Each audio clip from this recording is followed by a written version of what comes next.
First of all, I am very much thankful to Honorable Headmaster Press, RK ma'am, and our colleagues that they have given me an opportunity to deliver my motivational speech to this youth. I am the retired principal of Government ITI, but basically I am electrical engineer. I have been worked as an electrical engineer at Koyna Hydroelectric Project for 2 years. 1 year at Chandrapur Thermal Power Station. Then after I joined to Government Technical College and worked as a lecturer for 13 years. Meanwhile, I appeared to exams of Institution of Engineers and completed the degree of engineering, electrical engineering. And then after, through MPSC, I get selected as a principal and worked as a principal to various government ITIs in Maharashtra. And retired in, after 22 years service of principal, I retired in August 2019. And this is my hobby, to deliver motivational speeches to Indian youth. So, I am speaking on the subject self-reliance, means आत्मनिर्भरता in Hindi. तो friends, आत्मनिर्भरता का meaning आपको पता है? आत्मनिर्भर बनना means क्या? बरोबर आहे, स्वतःच्या पायावर उभं राहणं, याच्या त्याच्यावर निर्भर न राहता स्वयंनिर्भर होणं, यालाच आत्मनिर्भरता म्हणतात. तो फ्रेंड्स, आत्मनिर्भर बनने की क्षमता वास्तव में हर व्यक्ति में होती है, परंतु बहुत ही कम लोग ऐसे होते हैं जिन्हें अपने ऊपर विश्वास है. दूसरों का सहारा ढूंढना तो उनकी आदत से बन जाती है. ये बात हमें कभी नहीं बोलनी चाहिए. दूसरों के सहारे चलना तो बड़ा आसान है, किंतु इससे हमारी रही सही शक्ति क्षीण हो जाती है.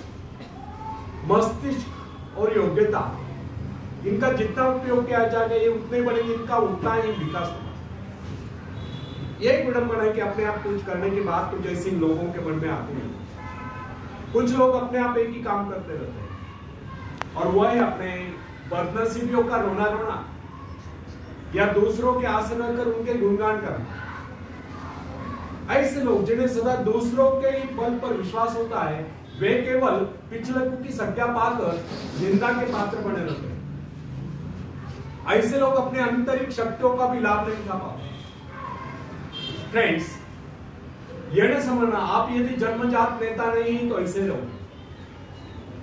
जन्मजात कौन क्या होता है? कोई महान नहीं होता, कोई वैज्ञानिक नहीं होता, बल्कि एक अबोध बालक जन्म के बाद अपने में ऐसी शक्ति पैदा करता है जिसके सहारे वो अपने व्यक्तित्व की एक अलग पहचान बना लेता है. इतिहास में ऐसे बहुत से लोग हुए जिनमें नेतृत्व करने की योग्यता नहीं, फिर भी वे अपने प्रयत्नों से, अपने परिश्रम से, अपनी योग्यताओं का विकास करके महान नेता बने.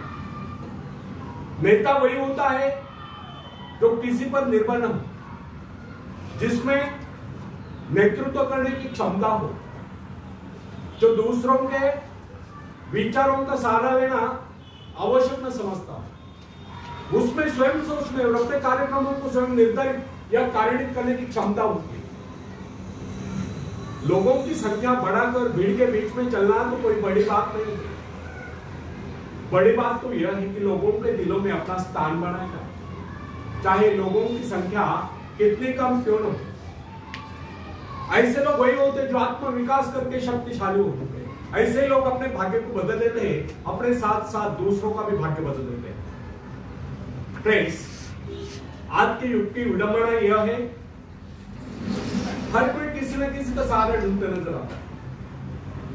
किसी को अपने धन का सहारा लेना पड़ता है, किसी को अपने मित्र का, कुछ तो अपने वंश पर ही खुले नहीं समाते. ऐसे तो बहुत ही कम लोग होते जिन्हें अपने ऊपर पूरा विश्वास हो. दूसरों की शक्ति पर जीने वालों का एक मनोविज्ञान यह भी होता है कि ऐसे लोग सदैव किसी न किसी को दोषी ठहराकर अपना पक्ष बचाने के अवसर ढूंढा करते हैं. वास्तविकता यह है, इस प्रकार की आदत कायर प्रकृति की परिचायक है. आत्मनिर्भर बनिए, आत्मनिर्भर बनने की आदत डालिए.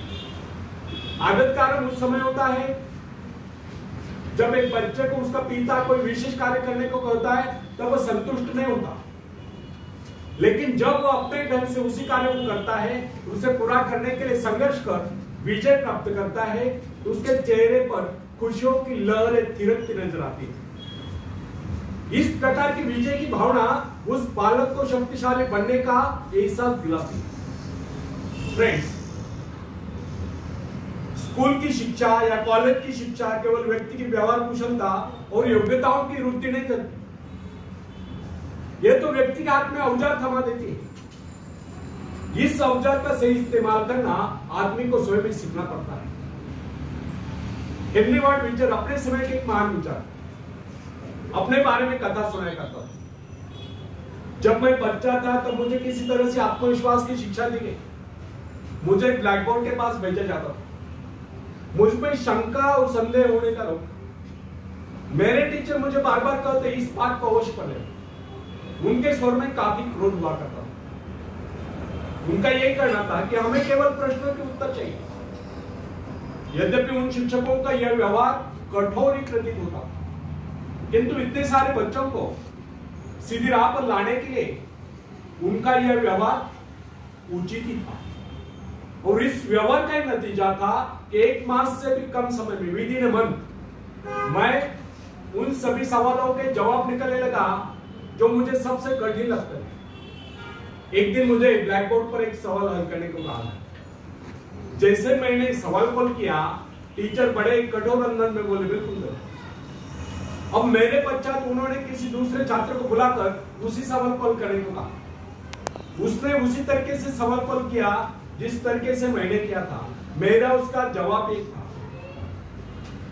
फिर टीचर उसकी पीठ थपथपा कर बोले, शाबाश, तू तो इस सवाल को हल करने में सफल हो गया। और मुझसे रहा ना कि मैंने तुरंत खड़े होकर पूछा, सर, यदि इसका मेरा जवाब एक है, सुलझाने का तरीका एक है, फिर आपने मुझे डांट कर गलत क्यों कहा? तब टीचर बोले, यह बात तूने पहले क्यों नहीं की जब मैंने तुझे गलत कहा? फ्रेंड्स, केवल पाठ को याद करने से कोई मतलब नहीं। हमारे भीतर यह दृढ़ विश्वास होना चाहिए कि जो कुछ हमने याद किया उसे कोई काट नहीं सकता। इसे ही आत्मविश्वास करते हैं। और जिनमें ही आत्मविश्वास होता है वही तर्क दे सकता है, वही बस यानी कि चर्चा कर सकता है। लेकिन जिसे स्वयं अपने ऊपर ही विश्वास न हो, वो क्या तर्क करेगा? उसके तो अच्छे कार्यों को भी अगर हमने गलत कहा तो उसे यही समझना होगा, हो सकता है वो गलत ही हो। फ्रेंड्स, मनुष्य को भ्रम होता है कि अकेले काम करने से अच्छा किसी दूसरों की सहायता लेकर काम करना होता है। लेकिन अपने ऊपर विश्वास करके पूरी लगन से अगर कार्य किया जाए तो उसमें सफल होने की आशा 2 गुनी हो जाती है। हर महत्वाकांक्षा का अर्थ होता है अपनी शक्तियों का परीक्षण करना। लेकिन दूसरों की नकल करने, दूसरों पर निर्भर रहने से व्यक्ति में दुर्बलता ही तो आती है। शक्ति तो हमारे स्वयं के मेहनत करने से आती है। अखाड़े के पास बैठकर हम अपने शरीर को शक्तिशाली नहीं बना सकते, या दूरदर्शन पर एक्सरसाइज प्रोग्राम देखकर हम अपने शरीर को तंदुरुस्त नहीं बना सकते। इसके लिए हमें स्वयं ही व्यायाम करना होगा, स्वयं ही एक्सरसाइज करनी होगी। फ्रेंड्स, यदि आप जीवन में सफलता चाहते हैं तो इसके लिए आपको स्वयं ही प्रयास करना होगा। स्वयं में उस रास्ते पर चलना होगा जो आपको उन्नति को ले जाता है। और वो रास्ता है आत्मविश्वास का। अपनी शक्ति को पहचान कर आप सफलता प्राप्त कर सकते हैं, या अपनी योग्यताओं को पहचान कर आप सफलता प्राप्त कर सकते हैं। मगर यदि आप यह सोचते हो कि संसार में कोई दूसरा व्यक्ति काम करे और सफलता हमें प्राप्त हो, तो ऐसे कैसे हो सकता है? जो लोग बच्चों को इस प्रकार जीवन क्षेत्र में उतरना चाहते हैं कि वे बिना किसी संघर्ष के, बिना कोई कष्ट उठाए आगे बढ़े, तो वे उनकी राह में कांटे बिछाते हैं। संतान को ऐसा बनाना है कि वो किसी भी प्रकार के संघर्ष का सामना करने में अयोग्य हो, तो इसका सीधा अर्थ यह हुआ कि वे लोग अपनी संतान का भविष्य शुरू से बिगाड़ रहे हैं। संतान को सुख और ऐश के झूले में झुलाने वाले माँ बाप संतान के सबसे बड़े दुश्मन होते हैं। दूसरों की तो छोड़ो, वे उसे स्वयं को पहुंचाने की जहमत या स्वयं को पहुंचाने के कष्ट भी उठाने नहीं देते। बच्चों को भी समझना चाहिए, स्वर्ग जाने की इच्छुक को स्वयं भी मरना पड़ता है। स्वर्ग वही जाएगा जो मरेगा, दूसरा कोई नहीं जा सकता। इसी प्रकार जीवन का सच्चा आनंद वही पाएगा जो अपनी आत्मा की शक्ति को पहुंचाने का। फ्रेंड्स, यदि आप किसी कार्य में कामयाबी चाहते हो तो उसके पीछे अपनी पूरी शक्ति लगा लेना। नवयुवकों का या नवयुवतियों का स्वभाव होता है सड़ना, सीखना, अनुसरण करना। लेकिन अगर उनके अभिभावकों द्वारा या माँ बाप के द्वारा बचपन से ही सारे इशारा देकर उन्हें जीवन संघर्ष के लिए हतोत्साह किया गया हो, निराश किया गया हो, तो इसका परिणाम ये निकलता है कि वे अकेले चलना भूल जाते हैं। उनकी हालत बैसाख के ऊपर चलने वाली हो जाती है। फिर तमाम उम्र में बिना किसी सहारे के चल ही नहीं पाते। इसलिए फ्रेंड्स, यदि जीवन में कुछ करना चाहते हो, कुछ बनना चाहते हो, तो अपनी सहायता स्वयं करें। किसी की सिफारिश और प्रभाव से आगे बढ़ने के प्रयत्न आपके भविष्य को नष्ट कर देंगे। स्वयं को इस योग्य बनाओ कि आपको किसी दूसरों से सहायता की आवश्यकता ही न हो। अपने भीतर अथाह साहस और विश्वास जगाइए। आनंद तो उसी उन्नति में आता है जो स्वयं के द्वारा प्राप्त हो। दूसरों के भरोसे, उनकी सहायता से आगे बढ़कर अपने को अपंग बनाने का क्या उपाय हो सकता है? इससे तो मनुष्य की अपनी सारी शक्तियां दम तोड़ देती है, अपनी बुद्धि कुंद हो जाती है। जो दूसरों की सहायता का मोहताज बना रहता है, जो अपना हाथ तक नहीं ला सकता, वह क्या कर सकता है? वो जीवन में दूसरों का मोहताज बना रहेगा। ना उनमें आत्मविश्वास आता है, ना वे स्वयं के भरोसे आगे बढ़ पाते। उनका तो भविष्य ही अंधकार में होता है।